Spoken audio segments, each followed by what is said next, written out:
this is how they did it in the illicit market. And so bringing that knowledge over, you're not thinking about those things. And that's what we're trying to say is like, hold up now. It's not just Joe selling this on the street anymore. We're a legit industry. We're selling this to consumers. And if you're in a medical market, you're selling to a lot of people who are immunocompromised. And that's the big worry right there. Is the people that have cancer or epilepsy that are using this to curb their side effects or help their symptoms. Those are the people that we're most concerned about. From the PodConx studios, high in the Rockies at the beautiful Beaver Creek Resort, it's the Raising Cannabis Capital Show. Today on MJ Bulls, we are joined by Tyler Williams, the recently appointed CEO of ASI Food Safety. Tyler, welcome back to the show. Thanks, man. I'm glad to be here. First off, congratulations. I understand that you are the youngest CEO in your company's 75-year history. That's quite an accomplishment. Well deserved. Yeah, thank you. Yeah, I don't really think age matters, but people keep telling me kudos for that, so I'll take it where I can.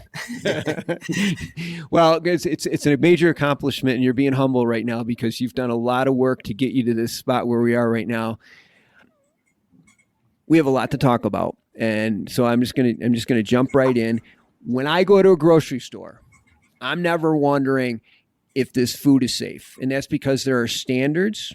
And then there are audits in place to make sure that those standards are adhered to.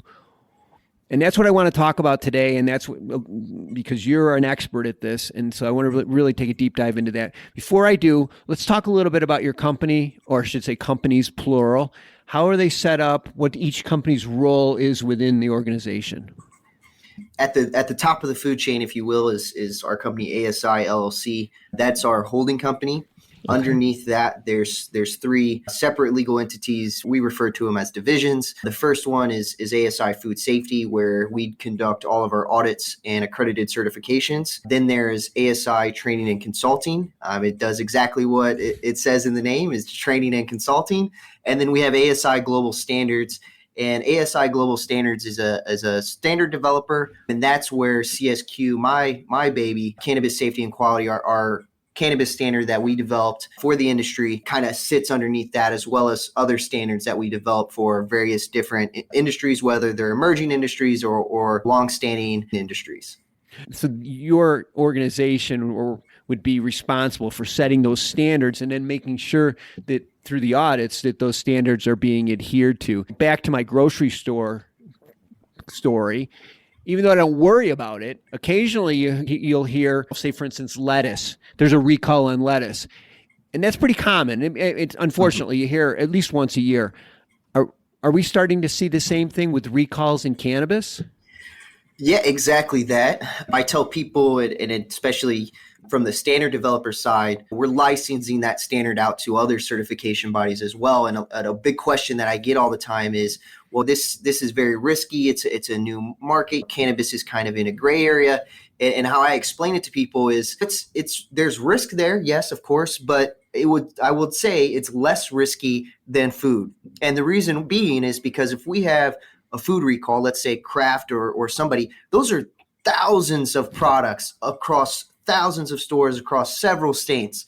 Where cannabis, of course, we're trying to get to the point where we're selling across state lines. But if you have a recall, that is a very small area, very small amount of people that's affected by that. So while it is very similar, I would say the risk with food is much bigger because of just the target market and the amount of products that are being distributed, where cannabis is such a small level. So where we have an isolated incident in one state or city, food is on a more global level. Yeah. But you're absolutely correct. It's very similar. What we're seeing in food is kind of trickling in cannabis. And that's why we're taking our expertise in the food industry and trying to bring that to cannabis and say, hey, these industries have been doing this for years. Let's not reinvent the wheel. Let's start where we know we can at least ensure these products are safe for consumers. Yeah, it makes sense. But, back to you.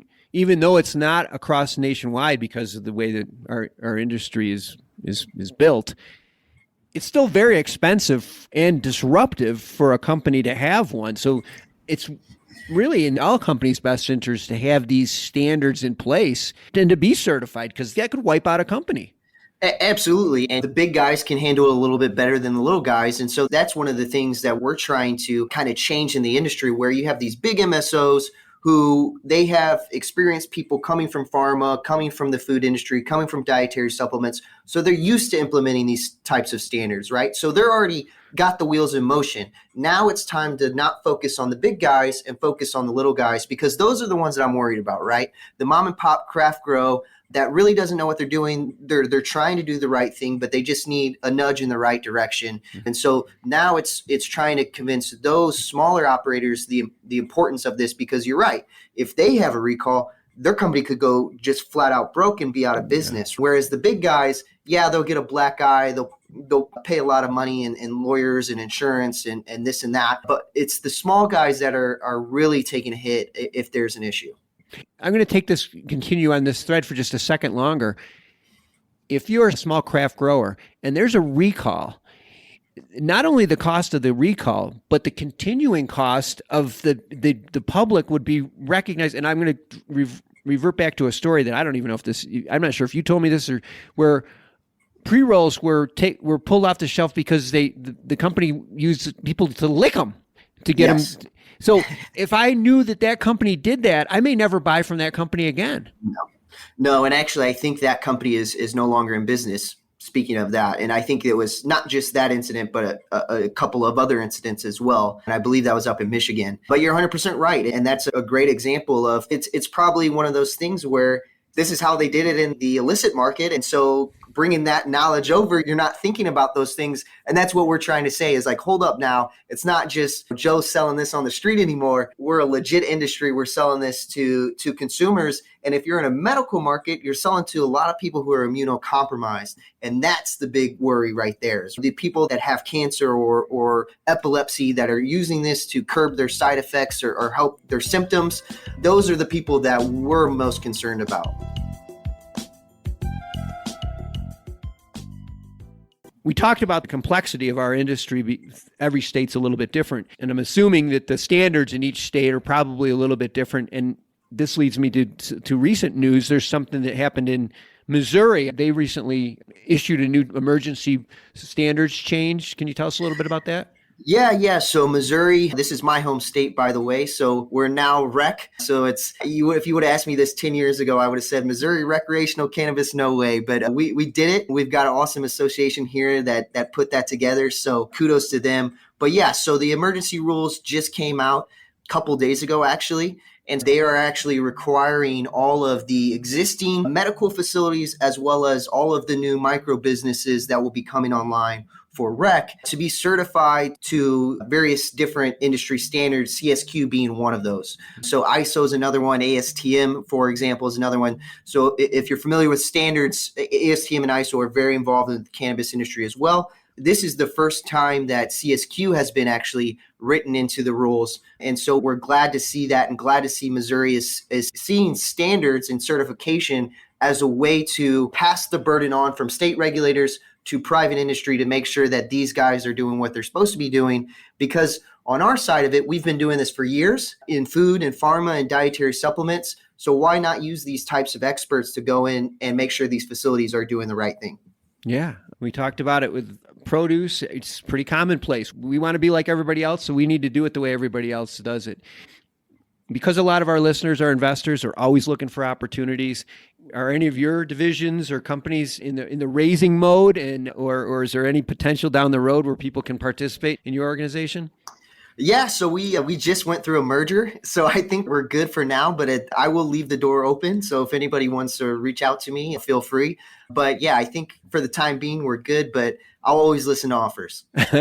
Well, you're one of the few that are good, and I know why, because what you do is so important, and we're really lucky that we have you in the industry doing this. I'm going to have all of the links to CSQ and ASI in the show notes and everything else. And if anybody wants to learn more about what they're doing or maybe implement this into their organizations, I'm sure somebody from Tyler's team would be happy to speak with you.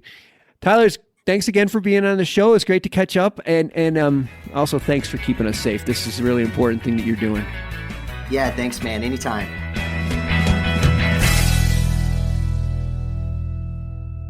Thanks for listening to today's show. To check out more great cannabis podcasts, go to PodConx.com. Here's a preview of one of our other shows. Hi, y'all. I'm Jo, host of Casually Baked, the podcast. If you're curious to explore the highly responsible side of cannabis, farming, and legalization, I'm here to help lighten the stigma and build your canna confidence. Download episodes now of Casually Baked, the podcast, wherever you listen to podcasts. And journey with me through the evolving cannabis culture and discover how and why people like you are adding cannabis to their wellness toolkit. It's time to get casually baked.